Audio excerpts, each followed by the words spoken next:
ஆமா, என்ன தலைப்புல பேச? நடிகர்கள் அரசியலுக்கு வரலாமா வேண்டாமா? நல்ல வேலை பாத்துக்கங்களேன்.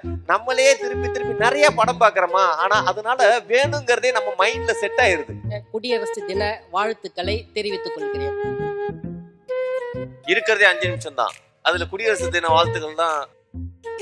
ஜெய்பீம் அப்படின்ற படத்துல மணிகண்டன் அவர்கள் நடிச்சிருப்பாரு. எந்த அளவுக்கு விஜய்க்கு போட்டியே மணிகண்டன் தான். ஐயா இருங்க, நான் இன்னும் அந்த பாயிண்ட்டுக்குள்ள வரல. நடிகன் யாருன்னு நான் சொல்லியிருக்கேன். நீங்க உட்கார்ந்து இருக்கும் போதே எனக்கு தெரியும் தீர்ப்பு எப்படி எங்க பக்கம் தான் வரப்போகுது அப்படின்றது. நான் என்ன கேள்வி கேட்கிறேன், நீங்க என்ன பதில் சொல்றீங்க? 2 பேருக்குள்ளதாங்க போட்டியா? நீங்க வேற ஒரே ஒரு புத்தகம் ஒரு நடிகன் அரசியல் ஆகியிருக்கு. பாத்துங்க. அப்ப வந்து அதே மாதிரி அந்த புத்தகம் பேர் என்ன? குடியரசு. குடியரசு. பாத்தீங்களா? குடியரசு நல்லா குடிக்கணும். அதே போல இன்னொரு விஷயம், எம்ஜிஆர் வந்து ஒரு கூட்டத்துல பேசிட்டு இருக்காரு. கூட்டத்துல பேசி முடிச்ச உடனே இந்த கூட்டத்துல இருக்கிற வயதானவர்கள், பெண்கள், குழந்தைகள் எல்லாரும் வந்து நீங்க வெளியே போயிடுங்க. எனக்கு சந்தேகம், யாருக்கு பெல் அடிச்சீங்க? நீங்க 2 பேரும் பேசினீங்க, எனக்கு பெல் அடிச்சா என்ன ஆகுது? திமுக கழகத்துல தனக்கான ஒரு கரெக்டான திறமையை வளர்த்து கொண்டு அறிஞர் அண்ணாவையும் பேரறிஞர் பகுத்தறிவு பகலவன் தந்தை பெரியாரையும் தலைவராக கொண்டு பெரியார் நடிச்சாரா? இன்றைக்கு கொள்கையை கேட்டால் கட்சி தொண்டர்களுக்கு கொள்கை தெரியாமல் இருந்தால் பிரச்சனை இல்லை. ஆனால் கட்சியினுடைய தலைவருக்கே கொள்கை என்றால் என்னவென்று தெரியாமலும் இருக்கிறது. இப்படிப்பட்ட ஒரு தலைவர் அரசியலுக்கு வருவதை நாங்கள் எப்படி ஏற்றுக்கொள்ள முடியும்? அவர்கள் ஹீரோவா இருந்தவரை காமெடினா ஆக்கி அதுக்கு கீழே கொண்டு போயிட்டீங்களே, எப்படி முடியும்? வேண்டாங்கிறத பிரமாதமா நடத்திட்டு இருக்கீங்க. விஜய்க்கு முன்னாடியே இங்க அடித்தளம் போட்டவங்க நிறைய பேர் இருக்காங்க. எம்ஜிஆர், ஜெயலலிதா, ஏன் நம்ம அண்ணன் சீமான்ல இருந்து இப்ப இருக்க முதலமைச்சர், துணை முதலமைச்சர், அடுத்து ஒரு டிக்கெட் ஒண்ணு ரெடி ஆகிட்டு இருக்கு. ராதா ரவி, மன்சூர் அலிகான் எல்லாம் இருக்காங்கம்மா. சொல்லுங்க, இப்ப சரத்குமார், டிஆர், யார வேணா சொல்லலாம். இப்படி விஜய்க்கு முன்னாடியே சினிமால இருந்து அரசியலுக்கு வந்தவங்க நிறைய பேர் இருக்கிறாங்க. இப்ப அடுத்ததாவும் ஒரு டிக்கெட் ஒண்ணு ரெடி ஆயிட்டு இருக்கு. யாரு? பாக்யராஜா. நான் ஏன் நடிகர்கள் அரசியலுக்கு வரக்கூடாது என்று பேசுகிறேன் என்று சொன்னால், நடிகர்கள் சினிமா துறையில் நடிப்பது அவர்களுக்கு வாடிக்கை. ஆனால் நிஜ வாழ்க்கையில் நடித்தால் அது வேடிக்கை. சித்தர்களும் யோகிகளும் சிந்தனையில் ஞானிகளும் புத்தரோடு இயேசுவும் உத்தமர் காந்தியும் எத்தனையோ உண்மைகளை எழுதி எழுதி வச்சாங்க. எல்லாம் தான் படிச்சீங்க, எல்லாம் தான் படிச்சீங்க, என்ன பண்ணி கிழிச்சீங்க இத்தனை ஆட்சி காலமாக? வேணானே வார்த்தை வரமாட்டேங்குது. ஆமா, அதே மாதிரிதான் இப்ப பாருங்க, ஒரு நடிகர் வந்திருக்காரு, அவர் வேணும்னு தான் நம்ம நினைக்கிறோம். ஆனா எவனாவது வேணான்னு நினைக்கிறானா? வேணும்னு சொல்லி ஒரு 3 பேரு, வேண்டான்னு சொல்லி ஒரு 3 பேரு, இந்த 6 பேருக்கு நான் நடுவர். எவ்வளவு காமெடியா இருக்கு பாத்தீங்களா? ஆரம்பமே இப்படி இருக்குதுன்னா முடிவு எப்படி இருக்கும்? வேணும்னு சொல்லி ஒரு 3 பேரு, வேண்டான்னு சொல்லி ஒரு 3 பேரு, இந்த 6 பேருக்கு நான் நடுவர். எவ்வளவு காமெடியா இருக்கு பாத்தீங்களா? ஆமா, ஆரம்பமே இப்படி இருக்குதுன்னா முடிவு எப்படி இருக்கும்? எல்லாம் தலையெழுத்து அப்படின்னு நீங்க நினைக்கிறீங்க. தலையெழுத்தை மாற்றுவதுதான் அரசியல். அதை நல்லா புரிஞ்சுக்கணும். மக்களோட ஒரு ஓட்டுல அவனோட தலையெழுத்து மாறும். புரியுதுங்களா? சும்மா வீட்லயே உட்காந்துருக்கணும், லேப்டாப் கிடைக்கிறதும், சைக்கிள் கிடைக்கிறதும், சோறு கிடைக்கிறதும் எல்லாமே வந்து உங்க ஓட்டு போடுற கையில இருக்குது. புரியுதுங்களா? அதனால மக்கள் வந்து சாதாரண ஆட்களே கிடையாது. முட்டாளையும் அரசனாக்குவாங்க, அரசனையும் ஆண்டி ஆக்கிடுவாங்க. அவ்வளவு தெளிவான மக்கள்கள் மத்தியில இவங்க ஒரு சாரர் வந்து வேணும்னு சொல்ல போறாங்களாம். யாரு? இவங்க இல்ல, இவங்க வேணும்னு சொல்ல போறாங்களாம். எனக்கே குழப்பமா இருக்கு. ஆனா எல்லாருமே வேணும்னு தான் நினைக்கிறாங்க. என்ன பண்றது? பாப்போம். ஆமா, என்ன தலைப்புல பேச? நடிகர்கள் அரசியலுக்கு வரலாமா வேண்டாமா? நல்ல வேலை பாத்துக்கங்களேன். நம்மளே திருப்பி திருப்பி நிறைய படம் பாக்குறோமா, ஆனா அதனால வேணுங்கிறதே நம்ம மைண்ட்ல செட் ஆயிருது. வேணானே வார்த்தை வரமாட்டேங்குது. ஆமா, அதே மாதிரிதான் இப்ப பாருங்க, ஒரு நடிகர் வந்திருக்காரு, அவர் வேணும் தான் நம்ம நினைக்கிறோம். ஆனா எவனாவது வேணான்னு நினைக்கிறானா? பாத்துக்குங்க. ஆரம்பமாக பச்சையப்பன் அவர்கள் தங்களுடைய உரையை ஆரம்பிக்க போறாரு. வேண்டான்னு எது? நடிகர்கள் அரசியலுக்கு வேண்டாம் அப்படிங்கிற அணியிலிருந்து. வேணுங்கிறவங்க நல்லா கேட்டுக்கிட்டு இருக்காங்க, வேண்டாங்கிறவங்க ஆரம்பிக்க போறாங்க. பார்ப்போம் அவரு என்ன பேச போறாருன்னு. வாங்க சார், வாங்க.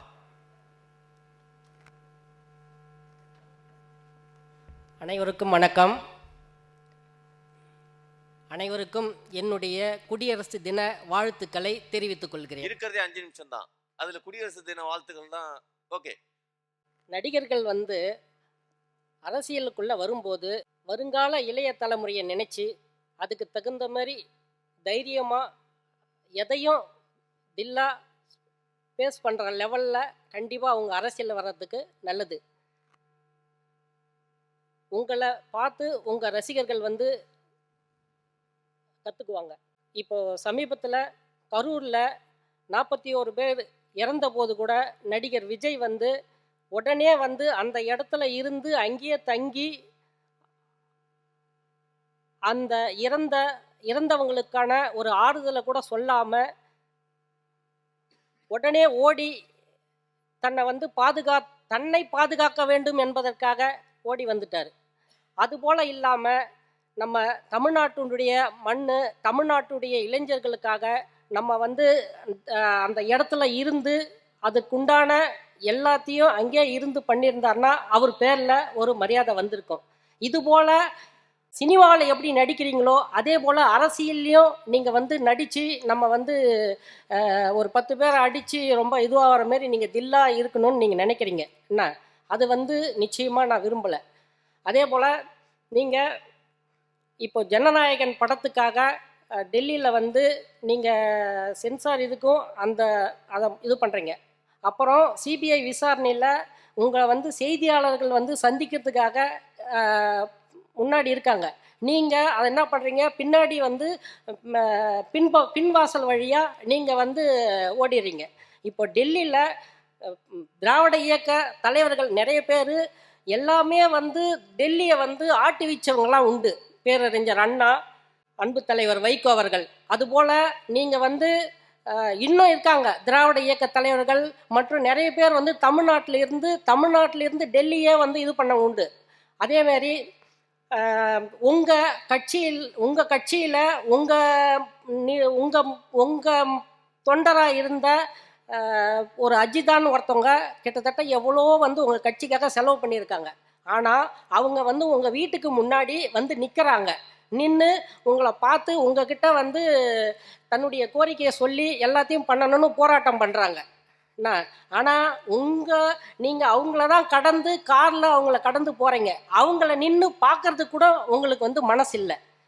அதே போல் நடிகர் சீமான் வந்து பார்ப்பன கடப்பாறையை கொண்டு திராவிட கோட்டையை அகற்றுவேன்னு சொல்கிறார். இந்த திராவிட மண்ணுங்கிறது கிட்டத்தட்ட உயிராலையும் உதிரத்தாலையும் பல பேருடைய ரத்தத்தாலையும் இப்போ வர 25 மொழிப்போர் தியாகிகளுடைய தினம் வருது. அந்த தினத்தன்று எக்கச்சக்கமான பேர் அந்த மொழிக்காக பல கட்டத்தில் 1912 20, 37, 38, 65 கிட்டத்தட்ட பல கட்டமாக இந்தி மொழி வரக்கூடாதுன்றதுக்காக போராடி தமிழுக்கென்று ஒரு உணர்வு இருக்குது, தன்மானம் இருக்குன்றத நிரூபித்த மண் இது. அதே போல் நீங்கள் கிட்டத்தட்ட பேரறிஞர் அண்ணா அவர்கள் போட்ட விதை தான் இன்னமும் தமிழ்நாட்டில் இந்த அளவுக்கு எல்லா இடத்துலையும் வந்து இதுவாக இருக்குது. இருமொழி கொள்கையை பேரறிஞர் கொண்டு வந்தார். அதேமாரி முன்னெச்சரிக்கை நடவடிக்கையாக தமிழ்நாடு என்கிற பேரை கொண்டு வந்தது இந்த திராவிட மண்ணு தான். ஓகே, நன்றி. நன்றி, வணக்கம். ரொம்ப அருமையாக பேசினாரு. ஆமாம், ஆனால் நிறைய பேர் வந்து வேண்டாங்கிறத எவ்வளோ டிலே பண்ணி வேண்டாங்கிறத அவங்கவுங்க அவசரப்பட்டு வேண்டாம்பாங்க. ஆனால் இவர் அழகாக மெதுவாக டிலே பண்ணணும் வேண்டாம் அப்படிங்கிறத வேணுங்கிறது மாதிரியே சொல்லியிருக்காரு. பரவாயில்ல, ரொம்ப நன்றி, வணக்கம். அடுத்தாப்புல நம்மளோடதுல திருவாளர் சுஜித் அவர்கள், வேணும் அரசியலுக்கு நடிகர்கள் கண்டிப்பாக வேணும் அப்படின்னு தான் அவர் தன்னோட வாதத்தை வைக்க போகிறாரு. குறிப்பாக சொல்ல போனால் விஜய் அவர்களோட பரம ரசிகர் அவர். என்ன பேச போறாருன்னு தெரியல. ஆமா, பேசுங்க போங்க. ஆமா, என்னை பெற்றெடுத்த தாய்க்கும் தத்தெடுத்த தமிழுக்கும் என் முதற்கண் வணக்கத்தை சொல்லி என் உரையை தொடங்கலாம்னு இருக்கேன்.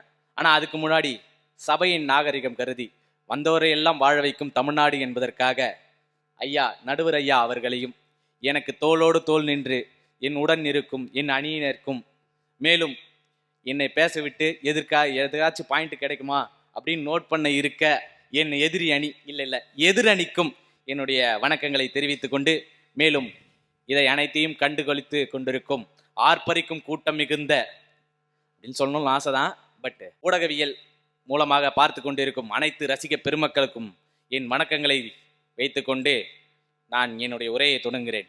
ஐயா, நடுவர் ஐயா அவர்களே, கூட்டம் இருக்கிறதுங்கிறத உங்களோட மனசுல ஃபீல் பண்ணிட்டீங்க. பண்ணிக்கணும், வேற வழி இல்ல. இன்னைக்கு நிறைய பேர் மனசுல அப்படிதான் ஃபிக்ஸ் பண்ணிக்கிறாங்க. நடிகர் அப்படின்னா யாருங்கய்யா? நான் தெரியாம கேக்குறேன். நடிகர் அப்படின்னா யாரு ஐயா? அவன் அந்த வாழ்க்கைக்கு அவனுக்கும் சம்பந்தமே இருக்காது. ஒரு ஏழையா இருந்திருப்பான், வாழ்நாள் முழுக்க ஏழையா இருப்பான். படத்திலேயே ஏதோ ஒரு சின்ன கேரக்டர், அமெரிக்க மாப்பிள்ளை வாய்ப்பு கிடைக்கும்.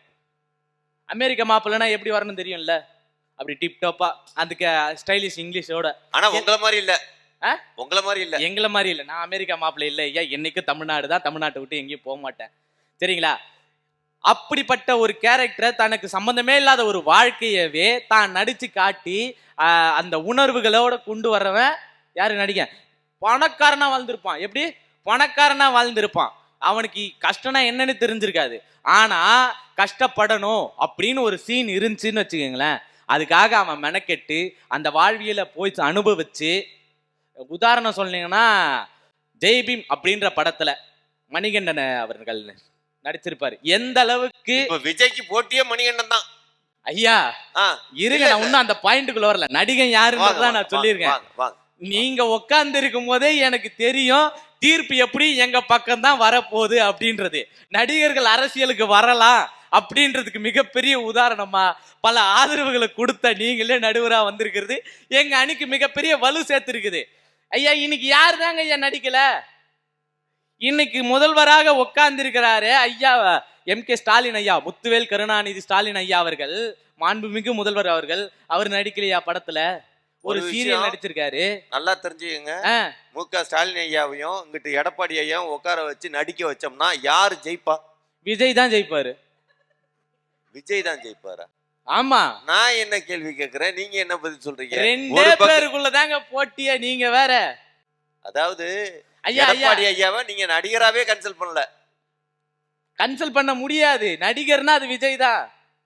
சரி, நீங்க அதை விடுங்க. MK ஸ்டாலின் ஐயா அவர்கள் நடிச்சிருக்காரு. ஒரே ரத்தம். நீங்க இதுல இருந்தே தெரியுதா எவ்வளவு விஜய் பைத்தியக்கார ரசிகரா இருந்துட்டு? யாரு? நானு. ஆமா, அவ்வளவு ரத்தமும் சதையுமா பின்னி பிணைஞ்சிருக்கீங்க. நான் என்ன சொல்றேன், முத்துவேல் கருணாநிதி ஸ்டாலினுக்கும் எடப்பாடி ஐயாவுக்கும் நடிக்கிறதுல போட்டி வச்சா யாரு ஜெயிப்பாங்கன்னு கேட்டா இடையில சம்பந்தம். ஐயா, எடப்பாடி அவர்கள் நடிகரே கிடையாது. அவரோட ரியல் பெர்ஃபார்மன்ஸ் ஒரு நான் சொல்றேன். படத்துல ஸ்டாலின் நடிச்சிருக்காரா இல்லையா? ஒரே ரத்தம்ன்ற படத்துல நடிச்சாரா இல்லீங்களா ஐயா? ஒரு விஷயம் நல்லா தெரிஞ்சு, கமலஹாசன் நடிக்கிறாரு, ஆனா அவர் நடிக்கிறாருன்னு தெரியும். நடிப்பு வெளியில தெரியாம நடிக்கணும், அது எடப்பாடி நடிப்பாரு, அது தெரியுமா? அது நல்லா தெரியும். அப்புறம் யார் நல்லா நடிப்பாங்கன்னு கேட்டா அதை சொல்லாம விஜய் நல்லா. விஜய் தான் கிட்டத்தட்ட 60 படத்துக்கு மேல நடிச்சுட்டாரு. அவர் இனிமேல் நடிப்பே வேணான்னு விட்டுட்டாரு. ஆமா, விட்டுட்டாரு. ஏன் விட்டாரு? ஏன்னா மக்களுக்கு ஐயா அந்த பாயிண்ட்டுக்குள்ள வேணாங்க ஐயா. நான் அதுக்குள்ள வேணான்னு இருக்கிறேன். நீங்க பாருங்க, நடிகர்கள் வரலாமா வேணாமான்னு தான். விஜய் வரலாமா வேணாமான்றது தலைப்பு கிடையாது. ஸ்டாலின் ஐயா அவர்கள் படம் நடிச்சிருக்காரு, ஒத்துக்கிறீங்களா? ஆமா, ஃப்ளாப் படம். ஐயா அண்ணன் முன்னாடியே சொன்ன மாதிரி அண்ணன் ரொம்ப அருமையா சொல்லிட்டு போனாரு. நடிகர்கள் கருத்தோட வரணும். ஆக்சுவலி அவர் எங்க பாயிண்ட் பேசிட்டாரு. என்னன்னா, நடிகர்கள் சரியான சிந்தனையோட வரணும், சரியான கொள்கையோட வரணும் அப்படின்றத நம்ம தாராளமா ஏத்துக்கலாம். எந்த இடத்துலயும் வேணான்னு சொல்லல அவரு. நான் வேணான்னு சொல்லல, வரும்போது கொஞ்சம் கொள்கையை கொஞ்சம் கூட எடுத்துன்னு வாங்கன்னு சொல்றாரு. எனக்கு எம்ஜிஆர் ரொம்ப பிடிக்கும். ஏன்னா அவர் அதுக்கு திமுக கழகத்துல தனக்கான ஒரு கரெக்டான திறமையை வளர்த்து கொண்டு அறிஞர் அண்ணாவையும் பேரறிஞர் பகுத்தறிவு பகலவன் தந்தை பெரியாரையும் தலைவராக கொண்டு. பெரியார் நடிச்சாரா?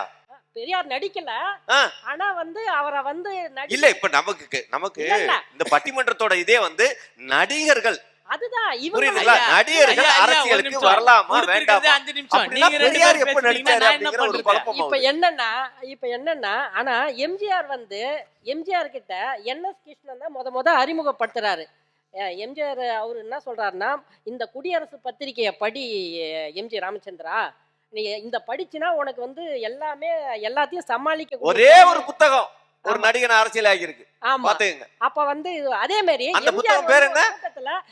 குடியரசு. பாத்தீங்களா? குடியரசு நல்லா குடிக்கணும். அதே போல இன்னொரு விஷயம், எம்ஜிஆர் ஒரு கூட்டத்துல பேசிட்டு இருக்காரு. கூட்டத்துல பேசி முடிச்ச உடனே இந்த கூட்டத்துல இருக்கிற வயதானவர்கள், பெண்கள், குழந்தைகள் எல்லாரும் நீங்க வெளியே போயிடுங்க. ஏன் எனக்கு சந்தேகம், யாருக்கு பெல் அடிச்சீங்க? Okay ready. நீங்க 2 பேர் பேசினீங்க, எனக்கு பெல் அடிச்சா என்ன ஆகுது? நடுவரே, அது என்னன்னா குழந்தைங்க பெரியவங்க எல்லாரும் வெளியே போயிடுங்க, முதல்ல நீங்க எல்லாரும் கிளம்புங்க, இளைஞர்கள் எல்லாம் சோ பெல் அடிச்சது அதுக்கு தான். அப்ப ஆமா, குழந்தைங்க பெரியவங்க எல்லாம் வெளில போயிருங்க, வெளியே போயிடுங்க. கூட்டமே இருக்க கூடாது, நாங்க ஒத்தையில சிம்பிளா பேசிட்டு இருப்போம், விஜய் கட்சி மாதிரி. இளைஞர்கள் எல்லாம் இருங்கன்னு ஏன் சொன்னார்னா, ஆ, இந்த கூட்டத்துல அந்த குழந்தைங்க அந்த பெண்கள் எல்லாரும் வந்து மிதிப்படக்கூடாதுன்றதுக்காக முதல்ல எல்லாரையும் வெளியே போக சொல்றாரு. அந்த ஒரு அறிவு, அந்த ஒரு இது இருந்தாக்கா விஜய் வந்து இந்த அளவுக்கு சொல்லி சரி சரி வாங்க வாங்க. இல்லங்க இல்ல இல்ல ஐயா, வாங்க. நான் விஜய்க்கு சப்போர்ட்டாவே பேசலீங்க. நான் பேச வந்தது நடிகர்கள் வரலாம். இந்த குடியரசு நாட்டில், ஜனநாயக நாட்டில் யார் வேண்டுமானாலும் அரசியலுக்கு வரலாம். அதில் நடிகர்கள் ஒன்றும் விதிவிலக்கல்ல என்பதுதான் என்னுடைய வாதம். விஜய் வந்தாரா வரலையா, அந்த கரூர் 41 பேருக்கு நான் மட்டும் நான் இரங்கல் தெரிவிக்கலையா சொல்லுங்க. நான் என்ன சொல்றேன்னா, ஐயா ஸ்டாலின் அவர்கள் நடிச்சிருக்காருன்னு சொல்றேன். நான் நீங்க சொன்ன மாதிரி நாம் தமிழர் ஐயா நடிச்சிருக்காருன்னு சொல்றேன். கூட சந்தோஷமா இருக்காங்க, ஆனா நீங்க இன்னும் துக்கமாவே இருக்கீங்க. பாத்தீங்களா, இப்படி எல்லாம் இருக்கணும். அட நான் மனுஷங்க ஐயா, அவங்களா அப்ப மனுஷனே கிடையாதா? அப்படி இருந்திருந்தா என் புள்ள போனாலும் பரவாயில்லன்னு சொல்லியிருப்பாங்களா? நம்ம தலைப்பு மாத்தி வேற எங்கேயோ போயிட்டு இருக்கோம். தலைப்பு நடிகர்கள் அரசியலுக்கு வரலாமா வேணாமான்றதுதான். நம்ம திரும்ப அதுக்குள்ள வருவோம். நான் அப்படியே இன்னொன்னு எடுத்துக்கிறேன். நடிகர்கள் தொடர்ந்து அரசியல் கட்சிகளை தொடங்கினே வந்தாங்க. ஐயா சிவாஜி தொடர்ந்து, எம்ஜிஆர் அவர்கள் எப்படி அரசியல் வந்தாருன்றதெல்லாம் சிவாஜி அரசியல் ஜெயிச்சாரா? சிவாஜி அரசியல் ஜெயிச்சாரா? சிவாஜி ஐயா அரசியல் கட்சி தொடங்கினார். இல்ல வேணுங்கிற சைடு இருந்து வேண்டாங்கிறது மாதிரியே பேசிட்டு இருக்கீங்களே. வேணுங்கிற சைடுல இருந்து ஐயா நான் வேணும்ன்றதுக்காக தான் சொல்லிட்டு இருக்கேன். நான் ஒத்துக்க மாட்டேன், மணி அடிச்சீங்கன்னா நான் பேசிட்டு தான் இறங்குவேன். சிவாஜி ஐயா அவர்கள் கட்சி தொடங்கினாரு. எம்ஜிஆர் அவர்கள் அதுக்கு முன்னாடியே கட்சியை தொடங்கினாரு. ஐயா சிவாஜி ஐயா அவர்கள் உண்மையை பேசுனதுக்காக, நடிகர் தான் ஐயா அவரு, நடிச்சு தானே இருந்தாரு.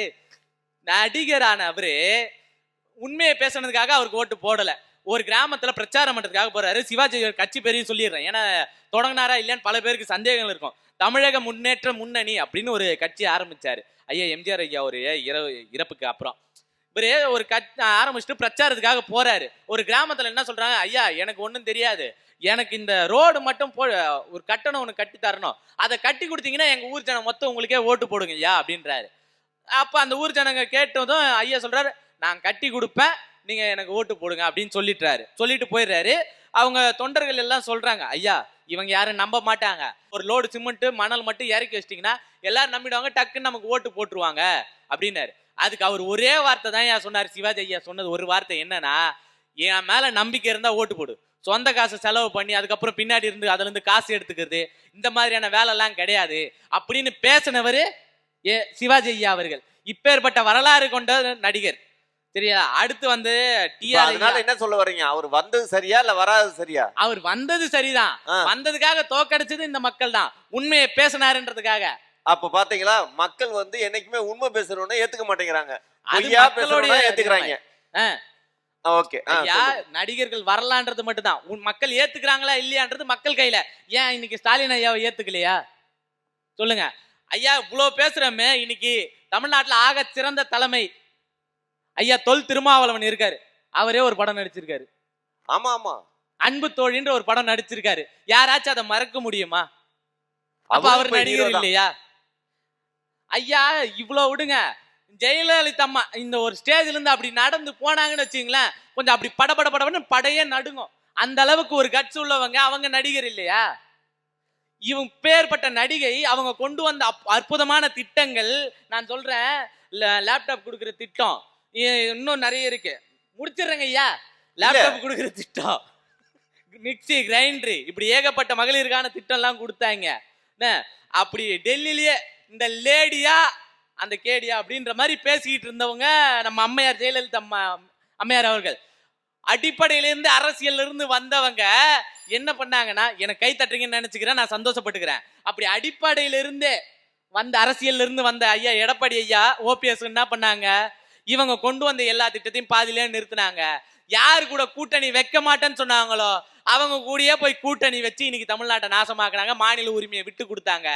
ஆக நடிகர்கள் அரசியல் வருவது என்பது சரிதான், எந்த விதத்திலும் அது தவறல்ல, அது அவர்கள் எப்படி வருகிறார்கள் என்பதுதான் இங்கு முக்கியமான ஒண்ணு. ஆகவே ஐயா தாராளமா எங்களுக்கு தீர்ப்பளிப்பீங்கன்ற நம்பி நான் இங்கிருந்து விடைபெற்றுக் கொள்கிறேன். ஆக நன்றி, வணக்கம். ரொம்ப நல்லா பேசினாரு. ஆமா, என்னன்னா நடிகர் வரணும் அப்படிங்கிறவங்க எந்த விதத்துலயுமே ஒரு சட்டம் ஒழுங்கு திட்டம் அதெல்லாம் இருக்குது. பெல் அடிச்சா 5 நிமிஷத்துல முடிக்கணுங்கிறது தான் நம்ம கருத்து. அதெல்லாம் மதிக்காம தான் நடப்போங்கிறது தான் நடிகர்களோட வாதம். என்ன நடிகர்கள்ல அவங்களுக்கு எப்படியோ அதே மாதிரி தானே செய்வாங்க. ஆமா ஆமா, பேசிக்கிட்டு இருக்கிறப்ப எதிர்வாதத்துல இருந்து பேசிட்டாரு வேற, பாத்துக்குங்க. ஆமா சரி பரவாயில்ல. இப்ப வேண்டான்னு சொல்றதுல இருந்து அஜித்தா, ஓ பரவாயில்லையே, பாருங்க விஜய் ரசிகருக்கு ஈடு கொடுத்து பேச போறாரு அஜித் அவர்கள். ஆமா, இந்த ப்ரோக்ராமே களை கட்ட போறது இந்த அஜித்னாலதான். ஆமா, அஜித் அங்க ஓட்டுறாரு, இவர் இங்க ஓட்டுவாரு. என்னன்னு கேட்காதீங்க, அவர் ரேஸ் ஓட்டுறாரு, இவர் பேசுறதுல நல்லா கெட்டிக்காரா பேசுவார்னு சொல்றேன். உங்கள் அனைவருக்கும் என் வாழ்க்கை முழுவதும் வணக்கம். எவ்வளவு காலம் வாழ போறீங்க? வாழ்கிற வரை வணக்கம். ஓ ஓகே. நடிகர்கள் அரசியலுக்கு வரலாமா வரக்கூடாதா என்று தான் தலைப்பு.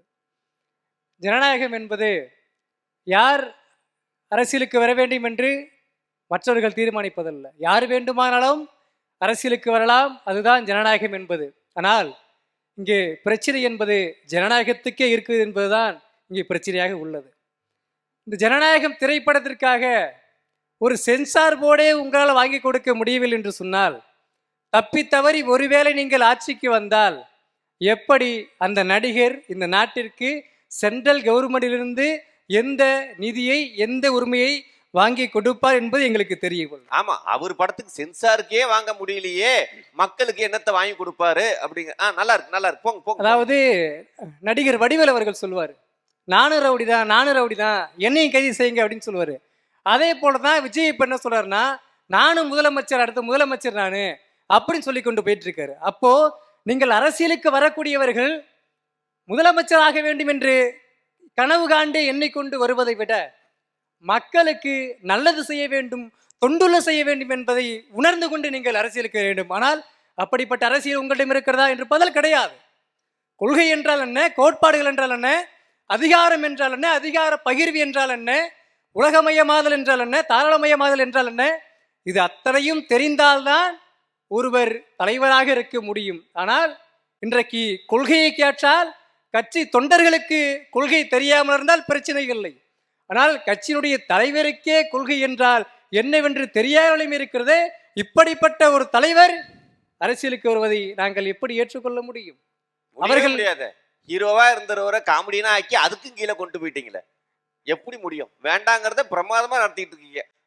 பாருங்க, வேணுங்கிறவங்க என்ன செய்ய போறீங்களோ. அதாவது பேசினாரு, தமிழ்நாட்டுடைய முதலமைச்சர் நடிக்க வரலையா என்று சொல்லிருக்காரு. ஒரே ஒரு படம் தான் நடிச்சார். அவர் மிசா சட்டத்தில் சிறை சென்று மக்களுக்காக போராடுகிறார். அப்படி அடிபட்டு இந்த மக்களுக்காக களத்தில் நின்று போராடி கொண்டு அவர் இன்றைக்கு மக்களால் தேர்ந்தெடுக்கப்பட்டு தமிழ்நாட்டினுடைய முதலமைச்சராக இருந்திருக்கிறார். எம்ஜிஆர் அவர்கள் ஜெயிலுக்கு போனா முதலமைச்சர் ஆயிரலாம். போக போறாரு, நீங்க போறாரு. அங்க சொல்லுங்க, உங்களுக்கு வர்றப்ப அங்க சொல்லுங்க. இருங்க, முதல்ல கேளுங்க, அதுக்கப்புறம் பேசுங்க. அப்போ அவங்க சொல்றாங்கல்ல, எங்க தலைவரும் சிறைக்கு போக போறாரு, அப்போ சிபிஐ வழக்குல, அப்ப அவங்களே ஒத்துக்கிறாங்களா? அப்ப கரூர் சம்பவத்திற்கு அவர்தான் தான் பொறுப்பு என்பதை அந்த அணியை சார்ந்தவர்கள் பேசுகிறார்களா என்ற கேள்வி எனக்குள் இருக்கு. இப்ப ஈரோட்டுக்கு போனா, ஈரோடு என்றால் பெரியார், பெரியாரை பற்றி ஒரு கொள்கையை உங்களால் ஒரு 5 நிமிடம் பேச முடியுமா? அடுத்தது இவர் சேலத்துக்கு போறாரு. சேலத்துல போயிட்டு இவர் இப்ப என்ன பேசுவார்னா, இப்படி பேசுவாரு, நான் சேலத்தை பத்தி ஒரு பாட்டு எழுதிருக்கிறேன், நடிச்சிருக்கு சொல்லுவாரு. மாம்பழமா மாம்பழம், மல்கோவா மாம்பழம், சேலத்து மாம்பழம் நீதான் அடி அப்படின்னு சொல்லிட்டு விஜய் பாடிட்டு இருப்பாரு. அங்க விஜய் ரசிகர்கள், அந்த தங்கங்கள், அந்த அணில் பறவைகள் என்ன பண்ணுவாங்க, அழகா படிச்சு அப்போ பாடுவாங்க, அணிலாக மாறினா அழகாக மாறினா அங்கங்க உன்னை கடிக்க போறேன்னு சொல்லிட்டு காவல்துறையுடைய கையை கடிக்கிற ஒரு கூட்டமாக உங்களுடைய தலைவர் இப்படிப்பட்ட ஒரு கூட்டத்தை இங்கே உருவாக்கி வச்சிருக்கிறாரு. அப்போ ஒரு கூட்டம் என்பதை உருவாக்க வேண்டும், மாஸ் காட்ட வேண்டும் என்கின்ற ஒரு மனப்பான்மை என்பது உங்களிடம் இருக்கிறது. அதனால தான் அங்கே 41 பேர்கள் உயிர்கள் அங்கே சென்றடைந்தது. இப்போ நான் என்ன கேட்கிறேன் அப்படின்னு சொல்லி பார்த்தோன்னா, நீங்கள் அரசியலுக்கு வர வேண்டும், அதனை நாங்கள் எதிர்க்க வேண்டும் என்பது எங்களுடைய நோக்கம் அல்ல. உங்களுடைய கொள்கை, கோட்பாடு, தத்துவங்களை அதனை நீங்கள் அடிப்படையாக கொண்டு நீங்கள் வர வேண்டும். புரட்சியாளர் அண்ணல் அம்பேத்கர் அவர்கள் உங்களுக்கு கொள்கை தலைவர் என்று சொன்னார். பிறகு எதற்காக கவின் அவர்களுடைய ஆணவ படுகொலை கண்டித்து பேசவில்லை என்கின்ற ஒரு கேள்வி இருக்கிறது. இன்னொன்னு பேசுவாங்க, அதான் ஆணவ படுகொலை கண்டித்து வந்து ஆதவர்ஜுனா பேசுறாரு, அவர் என் கட்சிகர் சொல்லி பேசுவாங்க. அதே ஆதவர்ஜுனா அவர்கள் தான் நடிகர் விஜய் அவர்களுடைய மேடையில் பேசினார். 2021 சட்டமன்ற தேர்தலில் திராவிட முன்னேற்ற கழகத்திற்கு கருப்பு சிவப்பு பெயிண்ட் அடிச்சுட்டு ஓட்டுக்கடை என்று சொன்னது யாரு? நாங்க சொல்லவே இல்லை, உங்க கட்சிக்காரர் சொன்னாங்க. இன்னொன்று சொல்கிறேன், 2026 சட்டமன்ற தேர்தலில் தமிழக வெற்றி கழகம் என்பது தோற்று போகும். அப்போது இவர்கள் பேசுவார்கள், காமராஜரையே தோற்கடித்த ஊருடா இது என்று அவர்கள் சொல்வார்கள். நன்றி, வணக்கம். முடிஞ்சிச்சா? நன்றி, வணக்கம். ஆமா, காலம் பொன் போன்றது, புரியுதுங்களா? ஆமா, மக்கள் அலை போல் திரண்டு இருக்கிறாங்க. அவங்களுக்கு அடுத்தடுத்தது இதெல்லாம் இருக்குது இல்ல. இந்த அணி சீக்கிரம் யாரு? இசையா? இப்ப இந்த அணியில வேண்டும் நடிகர்கள் அரசியலுக்கு வேண்டும் அப்படிங்கறத ஆணித்தரமா அடிச்சு சொல்றதுக்கு இசை பாருங்க. ஆமா, பாட்டு பாடி கலக்க போறாங்க. நேயர்களுக்கு வணக்கம். நடிகர் அரசியலுக்கு வரலாமா அப்படின்னு கேட்ட உடனே வந்து விஜயை தூக்கிட்டு யாருமே வரக்கூடாது. ஏன்னா விஜய்க்கு முன்னாடியே இங்க அடித்தளம் போட்டவங்க நிறைய பேர் இருக்காங்க. எம்ஜிஆர், ஜெயலலிதா, ஏன் நம்ம அண்ணன் சீமான்ல இருந்து இப்ப இருக்க முதலமைச்சர், துணை முதலமைச்சர், அடுத்து ஒரு டிக்கெட் ஒண்ணு ரெடி ஆகிட்டு இருக்கு. ராதா ரவி, மன்சூர் அலிகான் எல்லாம் இருக்காங்கம்மா. சொல்லுங்க, இப்போ சரத்குமார், டிஆர் யார வேணா சொல்லலாம். இப்படி விஜய்க்கு முன்னாடியே சினிமால இருந்து அரசியலுக்கு வந்தவங்க நிறைய பேர் இருக்கிறாங்க. இப்ப அடுத்ததாவும் ஒரு டிக்கெட் ஒண்ணு ரெடி ஆயிட்டு இருக்கு. யாரு? பாக்யராஜா? இல்ல, இப்போ ஒரு ஆளும் கட்சி, ஆளுமையான கட்சி, அந்த கட்சியில வந்து அடுத்ததாக ஒரு நடிகர் வந்து உருவாக்கிட்டு இருக்கிறாரு. அவர் வந்து சிலம்பரசன். சிலம்பரசனும் கூட விஜய்க்கு போட்டியே சிலம்பரசன் தான் அரசியல்ல எதிர்காலத்துல வரலாம். அது வந்து விஜய்க்கு போட்டியா இல்லனா வந்து இப்ப உருவாகிட்டு இருக்க அந்த ஒரு டிக்கெட்டுக்கு அடுத்த அரசியல் தலைவருக்கு போட்டியா அப்படிங்கறது வந்து நமக்கு காலம் வந்து பதில் சொல்லும். பிளாக் டிக்கெட் வித்தவங்களும் வருவாங்க, எல்லாருமே கள்ள ட்ரெயின் ஏறி வந்தவங்களும் வருவாங்க. யாரா இருந்தாலுமே அவங்க வந்து அரசியலுக்கு வருவாங்க. சோ இது வந்து நம்ம எடுத்த உடனே விஜய் வந்து எடுத்துட்டு வரணும் அப்படிங்கறது அவசியம் கிடையாது. கூகுள்ல போய் சர்ச் பண்ணுங்க, கள்ள ட்ரெயின் ஏறி வந்து யார் முதலமைச்சர் ஆகுங்கிறது வந்துரும் கண்டிப்பா வரும். ஆனா இதுல நம்ம ஒண்ணு நோட் பண்ணோம், என்ன அப்படின்னா விஜய் வந்து நடிகரா இருந்துட்டு அரசியலுக்கு வரக்கூடாதுன்னு சொன்னா அதே அணியை சேர்ந்தவர் தான் சொல்றாரு எனக்கு வந்து எம்ஜிஆர பிடிக்கும் அப்படிங்கிறாரு. ஸோ எம்ஜிஆருமே சினிமால இருந்து தான் வந்தாரு. இப்போ விஜய் வந்து பத்திரிகையாளர்களை சந்திக்கல, கூட்டத்தை கூட்டி வந்து 41 பேரை கொன்னுட்டாரு. அது 41 இல்ல, அது 55. அவங்க பாதிக்கப்பட்டவங்களை வந்து பனையூருக்கு அழைச்சிட்டு வந்து பாக்குறாரு இப்படின்னு ஊர்பட்ட குற்றச்சாட்டுகளை முன் வச்சு விஜய் வந்து அரசியலுக்கு வரக்கூடாது அப்படின்னு சொல்லிட்டு நீங்க சொல்றீங்க. ஆனா நீங்க சொன்ன அந்த எம்ஜிஆர் அவரு நல்லவரா? அவரு என்ன பண்ணாரு? சினிமால ஒரு விவசாயியா, ஒரு மீனவரா, ஒரு தொழிலாளியா நடிச்ச அதே எம்ஜிஆர் தான் அதே மக்களுக்கு மோகன்தாஸ் தலைமையிலான போலீஸை வச்சு ஒடுக்கி அவங்களை வந்து கொடுமைப்படுத்தினாரு. சினிமால தாய்மார்களுக்காக முதல கண்ணீர் வடிச்ச அதே எம்ஜிஆர் தான் கள்ளச்சாராய கடைய முழுசா திறந்து வச்சாரு. சினிமால அதே படத்துல தாய்மார்களுக்காக அவங்களோட மானத்தை காத்த அதே எம்ஜிஆர் தான் நிஜ வாழ்க்கையில அவர்கிட்ட இருந்து 16 வயசு பிள்ளைங்களெல்லாம் பாதுகாக்கணும் அப்படிங்கிற நிலைமையில இருந்தாரு. இது நான் சொல்லல, எம்.ஆர். ராதா அவர்கள் வந்து ஒரு புத்தகத்துல எழுதியிருப்பாரு இந்த விஷயத்த. ஸோ இதே எம்ஜிஆர் அப்படிதான் அண்ணா, தமிழ்நாடு அப்படிங்கிற ஒரு போர்வையை போத்திட்டு அரசியலுக்குள்ள வந்து ஆட்சியுமே பிடிச்சுக்கிட்டு இந்தி எதிர்ப்புக்கு எதிராக போராடினவங்களை தேச துரோக வழக்கு போட்டு உள்ள தள்ளினாரு. என்னென்ன பண்ணிருக்காரு? ஆனா முதலமைச்சர் என்னென்ன பண்ணிருக்காரு பாருங்க. அவருமே சினிமால இருந்து தான் வந்தாரு. ஆனா இந்த வேணும்னு சொல்றவங்க வேண்டாம்னு சொல்றது மாதிரியே பேசிட்டு இருக்காங்க. இல்ல நான் வேணும்னு சொல்லல. என்னன்னா அந்த சினிமா நடிகரை எனக்கு பிடிக்கும் அப்படிங்கிறாங்க. இப்போ வந்த ஒரு தேர்தலை கூட பார்க்காத விஜய வந்து பிடிக்காது அப்படின்னு சொல்றாங்க. இப்போ நான் வந்து மஞ்சள் கலர், சிவப்பு கலர், ரோஸ் கலர் போட்டு வந்திருக்கேன்னு சொல்லிக்கிட்டு என்னை வந்து டிவிகேவை சேர்ந்த பொண்ணு, நீங்க வந்து டிவிகேல இருக்கிறீங்க. ஏன்னா இந்த ட்ரெஸ்ஸை போட்டுட்டு நான் ஒரு போஸ்ட் போட்டேன், என்னோட பதிவுகள்லாம் பார்த்துட்டு இந்த விவாத நிகழ்ச்சி. ஆனா இந்த கலர் டிவிகே கலர்னு ஒருத்தர் நம்புறான்னா இல்ல அவனை எவ்வளவு கண்ணு தெரியாதவனா இருப்பாங்கிறது பாத்துக்குங்க. அந்த அளவுக்கு அப்பாவித்தனமா இருக்கிறாங்க எங்க பசங்க வந்து, அந்த அளவுக்கு அப்பாவித்தனமா இருக்கிறாங்க. சோ இந்த ப்ரோமோக்கு போட்ட நிகழ்ச்சியை ஓட்டு போடுறவங்க அவ்வளவு அப்பாவியா இருக்காங்க. சீரியஸா அதனாலதான் ஜெயிக்கிறாங்க. இல்ல, ஓட்டு போடுற மக்கள் அவ்வளவு அப்பாவியா இருக்கிறதுனாலதான் இத்தனை கொடுமைகளையும் பண்ணிட்டு சினிமாவில இருந்து வந்தவங்க வந்து ஜெயிச்சிருக்காங்க, முதலமைச்சர் ஆயிருக்காங்க, ஆட்சி கட்டிலையுமே இருந்திருக்காங்க. என்னங்கம்மா இவங்க எங்கிட்ட உட்கார்ந்து இருக்காங்க, இங்க உட்கார வேண்டியவங்க அங்க உட்கார்ந்து இருக்கீங்க. இப்ப நான் என்ன சொல்றேன் கெட்டதெல்லாம் சொல்லிட்டு இப்படி எல்லாம் இருக்க கூடாதுன்னு சொல்ல வர்றீங்க அப்படிதானே? இல்ல நான் என்ன சொல்றேன்னா ஒரு நடிகர் அரசியலுக்கு வரலாம், ஆனா அவன் வந்து ஆட்சி கட்டில அமரணுமா அமரக்கூடாதா அப்படிங்கறது வந்து மக்களோட கையில தான் இருக்கு அப்படிங்கறது கட்டலா? ஓ, ஆட்சியில கட்டு போடுறாங்களா? அப்படியும் சொல்லலாம். தூங்குறதுதான் வேலை. இல்ல இப்போ இருக்கக்கூடிய சினிமா நடிகர்கள் ஆட்சிக்கு வந்தாங்கன்னா அவங்க படுத்து தூங்க தான் செய்வாங்க. ஆமா, என்னன்னா ஒரு நடிகர் வந்து அரசியலுக்கு வரலாம் அப்படிங்கிறது நம்மளோட அரசியல் சாசன விதி. இந்திய குடிமகனா இருக்கக்கூடிய யாரு வேணா வரலாம். அவன் வந்து ஒரு விவசாயியா இருக்கணும், எடப்பாடியில இருந்து வரணும், இல்லனா ஒரு ஐபிஎஸ்ஆ இருக்கணும், கர்நாடகால இருந்து வரணும் அப்படின்லாம் கிடையாது. ஒரு நடிகராவும் கூட வரலாம். உதாரணம் காமராஜர் போதுமா? வரலாம். சோ இது வந்து யாரு வேணா அறிவு இல்லாதவனு வரலாம். உதாரணம் உங்களுக்கு தெரியும். உதாரணம் அந்த பக்கத்துல இருந்து சொல்லுவாங்க அவங்க வந்து யாரு வருவாங்க அப்படிங்கறத. சோ யாரு வேணா வரலாம். அது வந்து நீங்க வரக்கூடாது, நான் வரக்கூடாதா? இல்ல, சினிமால இருந்து வரக்கூடாது, ஒரு விவசாயி வரக்கூடாது, ஒரு ஐபிஎஸ் வரக்கூடாதுன்னு சொல்றதுக்கு உங்களுக்கோ இல்ல எனக்கோ இல்ல சக தோழர்களுக்கோ யாருக்குமே உரிமை கிடையாது. ஏன்னா இது வந்து நம்மளோட ஜனநாயக நாடு.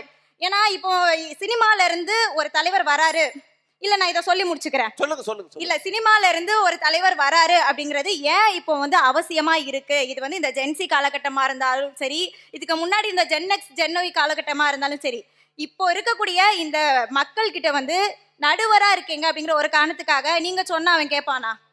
சொல்லுங்க. இப்போ நீங்க போய் ஒரு கருத்தை சொல்றீங்க, அவன் கேட்பானா? 4 பேருக்கு பசிக்குது, உங்களுக்கு தெரியல, கேட்க மாட்டான். நான் சொன்னாலும் கேட்க மாட்டான், சக தோழர்கள் சொன்னாலும் கேட்க மாட்டான். ஆனா ஒரு சினிமாக்காரன் வந்து கீழே இறங்குனாதான் முத்தம் தருவேன் அப்படின்னு சொன்னானா அவன் கேட்டுக்குவான். அந்த அளவுக்கு இல்ல, அந்த அளவுக்கு சினிமா முகத்துல இருக்கக்கூடிய இந்த உலகத்துக்கு நடிகரா இருக்கக்கூடிய ஒருத்தர் தான் வந்து இவங்கள திருத்தணும். சோ அந்த சினிமால இருந்து வந்தவங்க யாரு அப்படிங்கிறது தான் முக்கியம். இதுக்கு அதனாலதான் சீமான் வந்திருக்காரு சினிமாவுக்கு. கண்டிப்பா சீமான் அவருமே வந்து திரையில வந்து சொல்லுவாரு மக்களுக்கான நீதி வேணும்னு சொல்லுவாரு, ஆனா தரையில வந்து சொல்லுவாரு எனக்கு திரள் நீதி தான் வேணும்னு சொல்லுவாரு. ஆமா, இப்படிப்பட்ட சினிமால இருந்து வந்தவங்க இருக்காங்க. அதே சினிமால இருந்து வந்தவங்க தான் மாணவர்களுக்கு இலவச பஸ் பாஸ் கொண்டு வந்தாங்க, கலைஞர் காப்பீட்டு திட்டத்தை கொண்டு வந்தாங்க. இந்த திட்டங்களை நான் சொல்லி முடிச்சிடுறேன். கலைஞர் காப்பீட்டு திட்டங்களை கொண்டு வந்தாங்க. 1 ரூபாய்க்கு 1 கிலோ அரிசி கொண்டு வந்தவங்களும் அதே சினிமால இருந்து வந்தவங்க தான். குடிசை மாற்று வாரியமா இருக்கட்டும், கை ரிக்ஷா ஒழிப்பா இருக்கட்டும், ஏன் இப்போ அதே சினிமால இருந்து வந்த ஒரு முதலமைச்சர் தான். எங்க தோழர் ஒருத்தவங்க சொல்லியிருந்தாங்க முதலமைச்சர் கூட சினிமால இருந்து தான் வந்தாங்க அப்படின்னு சொல்லிட்டு. ஏன் அதை நாங்க மென்ஷன் பண்றோம் அப்படின்னா அதே சினிமால இருந்து வந்தவர் தான் இன்னைக்கு மகளிருக்காக உரிமை தொகை கொடுக்கிறாரு, அதே மகளிருக்காக இலவச விடியல் பயணம் கொடுக்கிறாரு, புதுமை பெண் திட்டம் கொடுக்கிறாரு, நாள் முதல்வர் திட்டம் கொண்டு வந்திருக்காரு. இப்படி ஏகப்பட்ட திட்டங்களை கொண்டு வந்ததும் அதே சினிமால இருந்து வந்தவங்க தான். இதுக்காக நீங்க வந்து சினிமால இருந்து வந்தாலே அரசியலுக்கு வரக்கூடாது, சினிமால இருந்து வந்தவங்க வந்து அந்த கேடுகட்ட எம்ஜிஆரா இருந்தாலும் சரி, இப்ப இருக்கக்கூடிய விஜயா இருந்தாலும் சரி, இப்படி அவங்கள மட்டுமே உதாரணத்தை வச்சுக்கிட்டு நீங்க வந்து நடிகரா சொல்லிட்டீங்களே. ஆமா, கேடுகட்டவர் தான். அதுல என்ன இது இருக்கு? நான் எவ்வளவு உதாரணம் சொன்னேன், என்ன உதாரணத்தை அடிக்கிட்டே போகலாம். நேரம் காரணமாக நான் அதை வந்து சுருக்கிக்கிறேன். இப்படி சுருக்குறதே இப்படி இருக்குதுன்னா நீண்டதுன்னா எப்படி இருக்கும் பாத்துக்கங்க. ஆமா, அவ்வளோ பெரிய புத்தகமே போட்டிருக்காங்க எம்ஜிஆரோட அந்த கொடூரமான அந்த ஆட்சியை பத்தி. கவர்மெண்ட் இடத்தெல்லாம் எல்லாருக்கும் கொடுத்துட்டாருன்னு புத்தகம் போட்டிருக்கிறத சொல்றீங்க. கண்டிப்பா படிக்க வேண்டிய ஒரு புத்தகம் அது, எல்லாருமே படிச்சு தெரிஞ்சுக்கணும். பேர் என்ன? அதெல்லாம் நான் அப்புறமா தனியா வந்து சொல்லுவாங்க. ஆமா. சோ இப்படி இருக்கும்போது இங்க சினிமால இருந்து வரலாம், நடிகராகவும் வரலாம். அந்த நடிகர் வந்து திரையிலையும் நடிக்கலாம், இல்ல தரையிலையும் நடிக்கலாம். அதுல யாரு என்ன அவங்க என்ன செய்ய போறாங்க அப்படிங்கறத பகுத்தாராய்ஞ்சு தேர்ந்தெடுக்க வேண்டியது மக்களோட கடமை. இது வந்து இது ஒட்டுமொத்தமா பார்த்துட்டு அதை விட்டுட்டு சினிமாக்காரங்க நடிகரை வந்து அரசியலுக்கு வரக்கூடாது அப்படிங்கிறது, வெள்ளையா இருக்கவன் பொய் சொல்ல மாட்டான் அப்படிங்கிற மாதிரி சினிமால இருந்து வந்தவன் எல்லாமே மோசமான அரசியல் தான் செய்வான் அப்படிங்கிற முட்டாள்தனமான மூட நம்பிக்கையான ஒரு நம்பிக்கை அப்படிங்கிறத சொல்லி முடிச்சுக்கிறேன். நன்றி. ChatGPT திரை தரை தெளிவா சொல்லியிருக்கு பாத்தீங்களா? இப்ப அடுத்தாப்புல வேண்டவே வேண்டாம், நடிகர்கள் அரசியலுக்கு வந்தா வேண்டவே வேண்டாம். ஏன் வேண்டாங்கிறத பாக்குறோம்ல. வர்றதுக்கு முன்னாலேயே 41 பேர் சாவுறாங்களே, வந்தா உலகத்துல இருக்கிற எல்லாரும் செத்துருவாங்களே, 3ஆம் உலக போர் வரப்போகுது, அப்படிதானே? வேண்டாங்கிறது தானே. தற்போது அருள் அவர்கள் நல்லா பேசுவாரு, வேண்டாங்கிறத பாருங்க எப்படி பேச போறாரு. அன்னை தமிழுக்கு என் முதல் வணக்கம். வேண்டும் என்ற அணியிலே வேண்டாம் என்று சிறப்பாக பேசியிருக்கிறார்கள். நான் வேண்டாம் என்று பேச வந்திருக்கின்றேன். புரட்சித் தலைவர் பொன்மனச் செம்மல் எம்ஜிஆர் அவர்கள் கூட திரைத்துறையில் இருந்து தான் தமிழ்நாட்டை பலமுறை ஆண்டிருக்கின்றார்கள். தங்கத்தாரகை புரட்சித் தலைவி அம்மா அவர்களும் திரைத்துறையிலே இருந்து இந்த தமிழகத்திற்கு பல நல்ல பணிகளை செய்து முடித்து விட்டு சென்றிருக்கிறார்கள். அந்த வரிசையில் பார்ப்போமானால் அவர்கள் திரையில் மாத்திரம் நடித்தார்கள். நிஜ வாழ்க்கையில் நடிக்காமல் இருந்ததனால் அவர்கள் மிக சிறப்பான காரியங்களை எல்லாம் இந்த தமிழ்நாட்டு மக்களுக்கு செய்ய முடிந்தது. ஆனால் இன்றைய நடிகர்கள், நான் ஒரு இயக்கத்தில் பணியாற்றுகின்றேன். அந்த இயக்கத்தில் ஒரு இளைஞரணி செயலாளராக பணியாற்றி கொண்டிருக்கிறேன். இயக்கம் பேர் என்ன? 32 ஆண்டுகளாக பணியாற்றி கொண்டிருக்கின்றேன். இந்த 32 ஆண்டுகள் பணியாற்றியதற்கு பிறகு இளைஞரணி செயலாளராக என்னை அறிவித்திருக்கிறார்கள். நான் வட்ட பிரதிநிதியாக இருந்து, வட்ட செயலாளராக இருந்து, மாணவர் அணியாக இருந்து, இளைஞரணி துணை அமைப்பாளராக இருந்து, இன்றைக்கு மாவட்ட இளைஞரணி அமைப்பாளராக வந்து இந்த அவையில் பேசி கொண்டிருக்கின்றேன். ஆனால் இன்றைக்கு ஒரு சில நடிகர்கள் இயக்கம் தொடங்கி வெற்றி அடைவதற்கு முன்னாலே வெற்றி கழகம் என்று பெயர் சூட்டி இயக்கம் தொடங்கிய முதல் அன்றைக்கு உறுப்பினராகி அன்றைக்கே மாநில அளவிலே பொறுப்பு வழங்கி 2 கோடி பேர் மெம்பர் ஆயிட்டாங்க. அந்த இயக்கத்திற்கு தமிழக வெற்றி கழகம் என்று ஒரு நடிகர் உருவாக்கி இருக்கின்ற இயக்கம். நான் நடிகர் விஜய் அவர்களை குறைத்து மதிப்பிடவில்லை இந்த மன்றத்தில். ஆனால் அவர் எடுத்த எடுப்பிலே முதலமைச்சராகி விடுவேன் என்று சொல்லுகிற கருத்தை நான் கடுமையாக எதிர்க்கிறேன். ஏனென்று சொன்னால், திராவிட இயக்கம் வளர்ந்தது பேச்சா எழுத்தா செயலா என்றால் பேச்சுதான். இந்த திராவிட இயக்கத்திற்கு உயிர் கொடுத்தவர்கள் அதிகம். இந்த திராவிட இயக்கத்தில் சாதி மதம் கடந்து இன்றைக்கு அனைவரும் இந்து முஸ்லிம் கிறிஸ்தவர்கள் என்று வேறுபாடு பார்க்காமல் ஒற்றுமையாக இருக்கின்றோம் என்று சொன்னால் அது திராவிட இயக்கத்தால் தான் என்பதை எவரும் மறந்துவிட முடியாது. அதனால்தான் ஆகாய வீதியிலே வலம் வரும் நகரும் நாட்களில் மீண்டும் திராவிட முன்னேற்ற கழகத்தின் ஆட்சி மலராதா என்று இன்றைக்கு மக்கள் ஏங்கிக் கொண்டிருக்கிறார்கள். இந்த நிலையிலே நான் ஏன் நடிகர்கள் அரசியலுக்கு வரக்கூடாது என்று பேசுகிறேன் என்று சொன்னால், நடிகர்கள் சினிமா துறையில் நடிப்பது அவர்களுக்கு வாடிக்கை. ஆனால் நிஜ வாழ்க்கையில் நடித்தால் அது வேடிக்கை. அதனால்தான் கரூர் சம்பவத்தில் கூட்ட நெரிசல் எல்லாம் கிடையாது. கரூர் சம்பவத்தில் நான் நடிகர் விஜயை குறை சொல்லவே இல்லை. ஆனால் ஒரு இயக்கம் தொடங்கி அந்த இயக்கம் ஆரம்பித்த பிறகு ஏப்ரல் 16 எழுச்சி பேரணி அன்று சென்னையில் ஒரு பேரணி பொதுக்கூட்டம் நடந்தது. அந்த கூட்டத்தில் லட்சக்கணக்கான 15 லட்சத்திற்கும் மேலானவர் கடற்கரையிலே சேர்ந்திருந்தார்கள். அந்த இடத்தில் ஒரு தொண்டன் கூட மயக்கமடையவில்லை, தண்ணீர் இல்லை என்று வினவவில்லை. அற்புதமாக நடந்தேறிய கூட்டம். இன்றைக்கு கூட நடைபயணம் நடத்தியிருக்கின்றார் அந்த தலைவர். அவர்தான் தமிழினத்திற்காக அதிகம் போராடியவர், ஈழத்தமிழருக்காக அதிகம் போராடியவர், மக்களுக்காகவும் மண்ணுக்காகவும் அதிகம் போராடிய புரட்சி புயல் வைகோ அவர்கள். அப்படிப்பட்ட தலைவருக்கே வாக்களிக்க தவறிய தமிழ்நாட்டு மக்கள் இந்த நடிகர்களெல்லாம் எப்படி வாக்களிப்பார்கள் என்று எண்ணி பார்க்க வேண்டும். இன்றைக்கு திரைத்துறையிலே ஒரு 50 படங்களை நடித்துவிட்டு அரசியலிலே நாம் முதலமைச்சராக வேண்டும் என்று எண்ணிக்கொண்டிருப்பவர்களுக்கு நான் சொல்லுகிறேன், நீங்கள் எல்லாம் மீண்டும் திரைத்துறைக்கே வருவீர்கள். அப்போது இதுவரை பத்திரிகையில் பேட்டி கொடுக்காத உங்களை பேட்டி எடுக்க வரும்போது நீங்கள் என்ன சொல்வீர்கள் என்பதை நான் இந்த அவையில் குறிப்பிட விரும்புகிறேன். என்ன சொல்வீர்கள் என்றால், என்னை மீண்டும் நடிக்க என் ரசிகர்கள் ஆவலாய் இருக்கிறார்கள், நடிக்க சொல்லிவிட்டார்கள், அதனால் நான் நடிக்க வந்து விட்டேன் என்று சொல்லுவார்கள். இப்படிப்பட்ட நடிகர் எல்லாம் அரசியலுக்கு தேவையில்லை. அரசியல் நாகரிகம், அரசியல் புனிதமும் அத்தனையும் கெட்டு போய்விட்டது என்று நான் வருத்தப்படுகிறேன். திராவிட இயக்கத்திற்கு பெரிய இழப்பு காத்திருக்கிறது, பெரிய இழப்பு காத்திருக்கிறது. இந்த வேளையில் இன்றைக்கு இருக்கிற இளைஞர்கள் யாருக்கு வாக்களிக்க வேண்டும் என்பதை சுதாரிக்க வேண்டும். திரைத்துறையில் 1000 சாகசங்களை செய்யலாம், 50 பேரை ஒரு நபர் இருந்து அடிக்கலாம். ஆனால் அரசியலில் தமிழ்நாட்டுக்கும் தமிழ்நாட்டு மக்களுக்கும் ஒரு நல்ல தேவைகளை பூர்த்தி செய்வதற்கு மீண்டும் மீண்டும் முத்துவேல் கருணாநிதி ஸ்டாலின் அவர்கள் ஆட்சி மலர வேண்டும் என்று சொல்லி தந்த வாய்ப்புக்கு நன்றி பாராட்டி விடைபெறுகிறேன். வணக்கம். முத்துவேல் கருணாநிதி ஸ்டாலின் நடிகர் தாங்கிறத மறந்துட்டு வேணுங்கிறாரு. உட்காருங்க உட்காருங்க. அதனால நீங்க சொல்ல போறீங்களா? அவங்க சொன்னதுக்கு அப்புறம் நீங்க சொல்லுங்களேன். சொல்லிட்டே போயிடுறீங்களா? ஓ, நீங்களும் விஜயதாரணி மாதிரியா? போங்க போங்க. இல்ல 2 பேரும் ஒரே ஊரை சேர்ந்தவங்க தான். ஓ அப்படியா?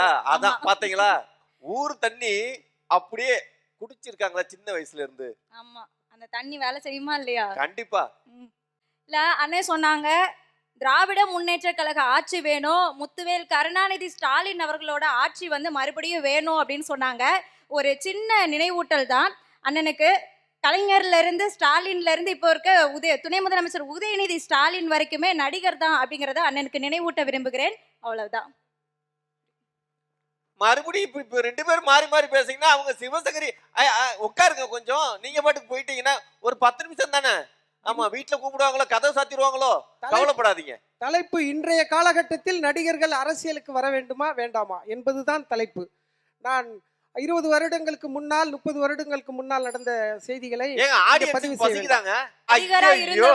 உதயநிதி ஸ்டாலின் அவர்கள் அடுத்ததா ஒரு பயிற்சி பட்டறையுமே ஒரு அடுத்த தலைவருக்கு நடந்துட்டு இருக்கு அப்படிங்கறதும் அண்ணனுக்கு தெரியும் அப்படிங்கறத நம்புறேன். தற்போது சிவசங்கரி அவர்கள் தங்களோட உரைய வேணுங்கிறத சொல்லுவாங்க.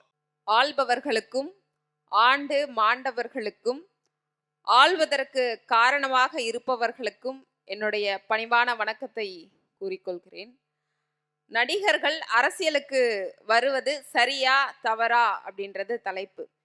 ஒரே செயலை தினந்தோறும் செய்து கொண்டு புதிதான ஒரு மாற்றத்தை எதிர்பார்ப்பது எப்படி சரியில்லையோ அப்படி வந்த கட்சிகளே மீண்டும் ஆட்சிக்கு வந்து தமிழ்நாட்டில் மாற்றத்தை நாம் எதிர்பார்ப்பது மிகப்பெரிய தவறான ஒரு விடயம். திரையில படங்களை செய்யும் பொழுதே வந்து இத்தனை இதயங்களை கட்டி இழுக்கும் பொழுது தரையில் மக்களுக்காக வந்து உதவும் பொழுதோ இல்ல பணி செய்யும் பொழுதோ நடிகர்கள் இந்த மக்களுடைய வாழ்க்கையை எப்படியெல்லாம் மாற்றுவார்கள் யோசிச்சு பார்க்கணும்.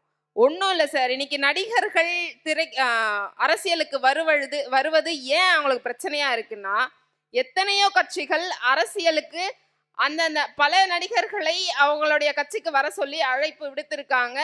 அழைச்சவங்களும் கட்சிகள்ல சேர்ந்திருக்காங்க. எந்த கட்சிகள்லயும் அரசியல்வாதிகள் எந்த கட்சிகள்லயும் நடிகர் இல்லாத கட்சி எதுவும் இல்லை. ஆனா இப்ப என்ன பிரச்சனை அப்படின்னா, நடிகர்கள் அரசியலில் தலைமை தாங்குவதுதான் பிரச்சனையா இருக்கு. அப்போ நடிகர்கள் தலைமை தாங்க கூடிய ஒரு கட்சியை தனியா துவங்கி தனிமையா நின்று எங்க ஜெயிச்சிருவாங்களோ அப்படின்ற ஒரு பயம் வரும் பொழுதுதான் இப்படிப்பட்ட தலைப்புகளுக்கெல்லாம் நாம பேச வேண்டிய இடத்துல இருக்கோம். அப்போ நடிகர்கள் அரசியலுக்கு வருவது சரின்னு தான் நான் நினைக்கிறேன். என்றைக்கு எதிர்ப்பு எழுகிறதோ அப்பொழுது அந்த செயல் சரியானதாக அமையும்ன்ற நினைக்கிறேன்.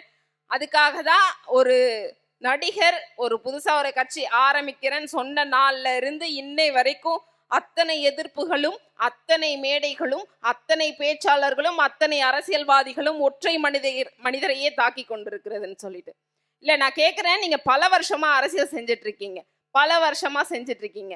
நடிகர்கள் என்பது ஜெயலலிதால இருந்து எம்ஜிஆர்ல இருந்து இன்னைக்கு அரசியல் இறங்கி இருக்கக்கூடிய விஜய் வரைக்கும் எல்லாருமே நடிகரா இருந்தவங்க தான். இத்தனை ஆண்டுகளாக நடிகர்களாக இருந்து சமூகத்திற்காக பல சேவைகளை செய்யணும்னு சொல்லிட்டு அரசியலுக்கு வராங்க. ஆனா நாங்க அரசியல்ல எங்களுக்கு நிறைய எக்ஸ்பீரியன்ஸ் இருக்கு அப்படின்ற ஒண்ணுத்துக்காக நீங்க செய்யறது எப்படி தெரியுமா இருக்கு?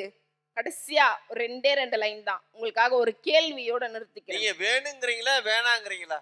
வேணும் சார். ஓகே. உங்களுக்கு ஒரே ஒரு கேள்வி இறுதியா முடிச்சுக்கிறேன். சித்தர்களும் யோகிகளும் சிந்தனையில் ஞானிகளும் புத்தரோடு இயேசுவும் உத்தமர் காந்தியும் எத்தனையோ உண்மைகளை எழுதி வச்சாங்க. எல்லாம் தான் படிச்சீங்க. என்ன பண்ணி கிழிச்சீங்க இத்தனை ஆட்சி காலமாக? அப்போ படிச்சாதானே படிக்கவே இல்லையா, அப்புறம் எங்கிட்டு கிழிக்கிறது? அப்போ மாற்றங்கள் இங்க நிகழல அப்படின்றதுக்காக ஏதோ ஒரு மாற்றத்தை நிகழ்த்த வேண்டும் என்பதற்காகத்தான் ஏதோ ஒரு தலைவன் முன்னெடுப்பாக அந்த நடிகர்கள் கூட்டத்திலிருந்து வெளிவர வேண்டிய இடத்துல இருக்கும்னு சொல்லி வாய்ப்புக்கு நன்றி பாராட்டி விடைபெறுகிறேன். நன்றி, வணக்கம். ரொம்ப அருமையா பேசுனாங்க. வேணும்னு சொன்னாங்களா வேணான்னு சொன்னாங்களா ஒன்னும் தெரியல. ஆனா நான் தான் இப்ப எப்படி தீர்ப்பு கொடுக்க போறேன்னு தெரியல. ஆனா ஒரு விஷயம் மட்டும் நல்லா தெரியுது. ஆமா, இந்தியாங்கிற கட்டமைப்புல நடிச்சுதான் காந்தி வந்து சுதந்திரம் வாங்கினாரான்னு தெரியல. புரியுதுங்களா? இதுல இருந்தே புரிஞ்சுக்குங்க மக்களோட நிலை எந்த இடத்துல இருக்குதுன்னு. இதுல நார்த் இந்தியா ஹிந்திக்காரனை வந்து நம்ம கேவலமா பாக்குறோம். ஆனா அங்கெல்லாம் பாருங்க, நடிகை எங்கேயாவது முதலமைச்சர் ஆக முடியுதா, இல்ல பிஎம் ஆக முடியுதா? அவன் தெளிவா இருக்கிறான். ஆனா இங்க சவுத் இந்தியாவுல ஒரு தெலுங்குக்காரன், அவனோட ரசனை படத்துல பாத்தீங்கன்னா தெரியும், அவன் இடத்துல நம்ம அதுக்கு மேல நம்ம வாழ்ந்துட்டு இருக்கோம். பக்கத்துல இருக்கிற கேரளா பாருங்க, நடிகர் அரசியலுக்கு வர வேண்டாம், வரவும் அப்படிங்கிற விஷயத்தை விட எதை வேணுமாலும் வாங்க, நீங்க படிப்பாளியா இருங்க, படிக்காதவனா இருங்க, யாரா இருந்தாலும் வாங்க. ஆனா வர்றப்ப எல்லாத்தையும் தெரிஞ்சுக்கிட்டு வாங்க. ஆசை இருக்கலாம், ஆனா அந்த ஆசை பேராசையா இருந்து பெரு நஷ்டமா நீங்க மட்டும் ஆக போறது இல்லை, மக்களும் ஆயிடுவாங்க. அப்படிங்கிறதுனால நான் என்ன சொல்ல வரேன்னா, பொதுவா நடிகர்கள் வரவும் அப்படிங்கிறவங்களுக்கும் வர வேணான்னு சொல்ல வேணாம், வேண்டாம் அப்படிங்கிறவங்களுக்கும் வாங்க அப்படின்னு சொல்ல வேணாம். மூளை இருக்கிறவன் வந்தா போதும், மக்களை நேசிக்கிறவன் வந்தா போதும். நடிகர்கள் அரசியல்வாதியா அப்படின்னா, நடிப்புங்கிறது பிரபலம், அந்த பிரபலத்தை மட்டுமே வச்சுக்கிட்டு அரசியலுக்கு வர முடியாது. அது வந்தா அதோட நிலைப்பாடு என்னவா இருக்கும் அப்படின்னா, வந்து தோத்து போன நடிகர்கள் எத்தனையோ பேர் இருக்காங்க. ஆமா, இப்ப வந்து நடிகர் தான் மன்சூர் அலிகான், அவர் முதலமைச்சர் ஆனா எப்படி இருக்கும் கொஞ்சம் யோசிச்சு பாருங்க. நல்லா இருக்குமா? நல்லா இருக்குமா? அதே மாதிரிதான் விஜய் அப்படிங்கிறது இல்லை, அப்படிலாம் சொல்ல வரல. மக்களோட தீர்ப்பு, மகேஷின் தீர்ப்பும்பாங்க. இதுக்கு எங்களுக்கு பதிலே சொல்ல தெரியல. ஏன்னா மக்கள் தான் வந்து நடிகனை முதலமைச்சராக ஆக்குறாங்க, அதே நடிகனை தோக்கடிக்கவும் செய்யறாங்க. சிவாஜி கணேசனோட ஒரு சிறந்த நடிகர் இந்த உலகத்துல கிடையாது, ஆனா அவரை தோக்கடிக்கிறாங்க, நடிகருங்கிறதுக்கு கொண்டாடல. அதே எம்ஜிஆர் ஒரு நடிகனே கிடையாது, பெருசா நடிச்சர்ல. புரியுதுங்களா? நான் நடிப்பு தொழில் சம்பந்தமா சொல்றேன், படத்தை நிறைய படம் நடிச்சதை சொல்லல. புரியுதுங்களா? அவரை முதலமைச்சராக்கி கொண்டாடுறாங்க. இங்க நடிகன் அப்படிங்கிறத விட மக்கள் மனசுல எவன் நிக்கிறான் அப்படிங்கறத பொறுத்துதான் இந்த தீர்ப்பு. அதனால இந்த தீர்ப்பு கொடுக்கிற அளவுக்கு எனக்கு அருகதை கிடையாது. மக்கள் தீர்ப்பே மகேஷன் தீர்ப்பு. நன்றி, வணக்கம்.